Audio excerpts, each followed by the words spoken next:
Ladies and gentlemen, for the 30 years that William Ruto has been in power or in politics, he understands very well what is needed to trap a politician.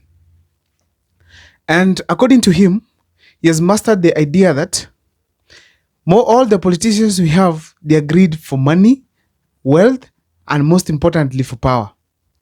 So he gives them all these things they want, traps them to make them loyal to him. For instance, NCGDF, you realize that the Auditor General, or there's nothing that is happening to most of these parliamentarians, especially on how they spend their money. None of them has been arrested for misuse of the public funds. So, but I'm telling you, the intelligence is monitoring them closely. So William Ruto gives them the money and the freedom to use the money. They go and misuse, and of course the government knows that money has been misused at some point. So when you misuse the money, for instance, through corruption, then it means that you remain loyal to President William Ruto or else get prosecuted. Get prosecuted because the evidence will be there. If the government decides to come for you, you'll definitely suffer. Let me give an example here. There's this guy called John Waluke. He's from Bungoma County, I think. This gentleman of Sirisia literally was found guilty in the courts of law and eventually charged, and actually I'll pay a fine that was very huge of about 2 billion, I think so. This gentleman, William Ruto's influence made him, is now a free man, he's a member of parliament, and as actually I saw in a report that was given recently, is among the top performing members of parliament we have in the country. So the fact remains that through the president's mercy, this gentleman has survived in the politics and also generally in his well-being. So when other leaders, particularly the MPs, see this kind of a move, this kind of things happening, they feel like the only way I can be safe is because they are corrupt is by being with the president, William Ruto, or whichever the president that is in power at that time. So William Ruto used that because you can ask yourself, what makes these people, especially members of parliament, act in such a weird manner you feel like they didn't get elected? Perhaps they were chosen by President William Ruto.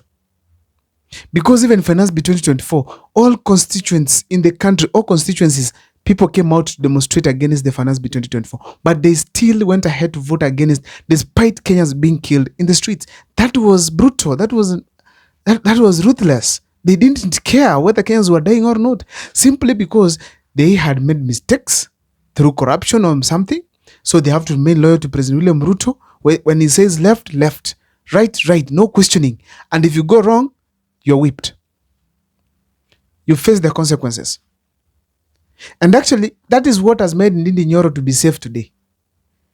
Probably being very careful not to engage in corruption cases, that has enabled him probably to be spared if he's not a mole of President William Ruto. If he's not. Because going against President William Ruto for not voting for the impeachment of Gachagua means very well that as an individual, you are not loyal to him.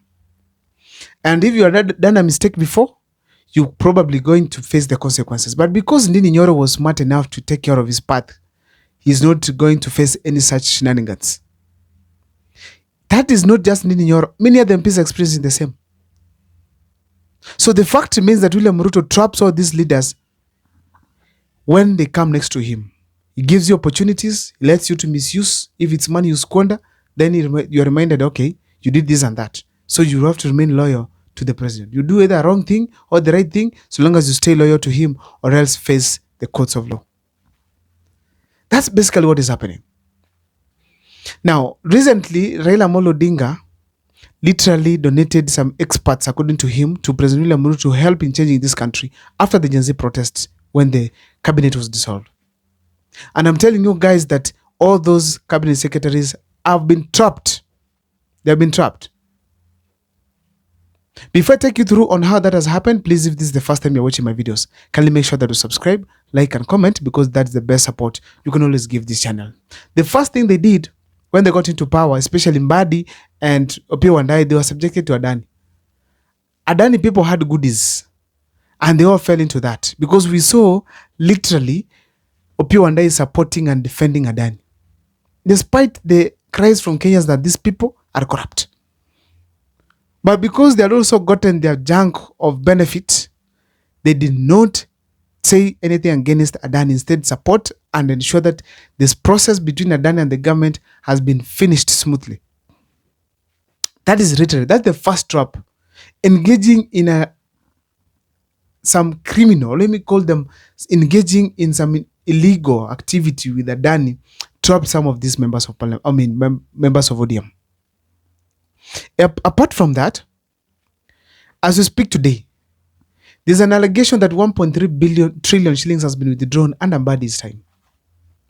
If that money was literally withdrawn without being monitored closely by the control of budget, the fact remains that Mbadi has been trapped as well. If that money was withdrawn and he also got benefits, he has been trapped.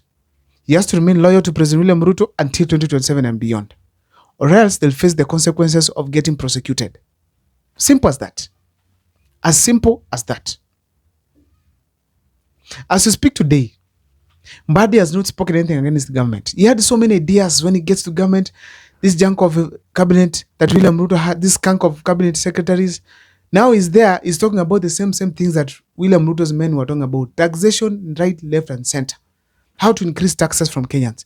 And not how to seal the loopholes where taxes is lost through. Taxes are lost through. So in a nutshell, Mbadi is also dancing to the tune of President William Ruto. Seriously. So he has been trapped. If he's given money and then he does misuse, he's also trapped in such kind of a place. I recently was listening to one of the guys across the social media platforms, and they said that already 8 billion shillings has been lost in the docket of Wycliffe Oparanya. Assuming the allegations are true that Oparanya was involved, then that means very well Oparanya has as well been trapped. So the entire Western region is behind William Ruto. So Oparanya cannot reach a point and say, now when we withdraw back and join Raila Odinga and do some other things, or maybe channel our efforts towards a different direction. No.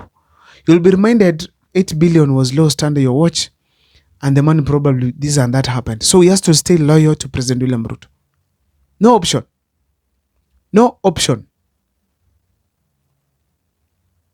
So if the money is lost and Oparanya is aware, is trapped by William Ruto for support. That's why he's not worried about the betrayal and stuff. As we speak today, Hassan Joho has toned down so many things about mining.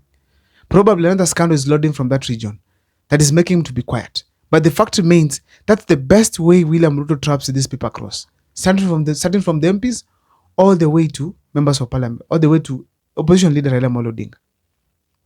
As we speak, Raila Odinga is also trapped in the fact that after betraying the Gen Zs, going with William Ruto, he lost the favor of Kenyans.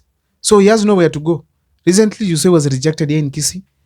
He cannot go to places and hold rallies successfully. He has to explain himself on why he joined President William Ruto. So in a nutshell, he has been trapped. He has been dubbed to be selfish, greedy.